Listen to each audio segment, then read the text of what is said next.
This happens with quarterbacks come draft time, and it happens with coaches now.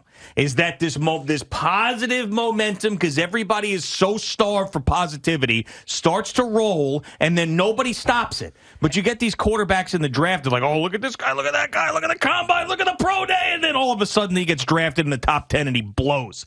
And I think that's what's happening here with Brian Daboll, especially since the guy who is the general manager who is in charge of this search now, Shane, who came from Buffalo, everybody's like, well, it's Daboll, and then look at what the Bills' offense did against the Patriots, and then what they did against the Chiefs, even in a loss. This guy has to be the head coach. And I'm just, like, if you look back, so nobody ever thought about Brian Daboll as a head coach. Until he got to Buffalo. Right. And when he was in Cleveland as the offensive coordinator. Back in 2009 and 2010. You want to know why? Because his quarterbacks were Brady Quinn and Derek Anderson.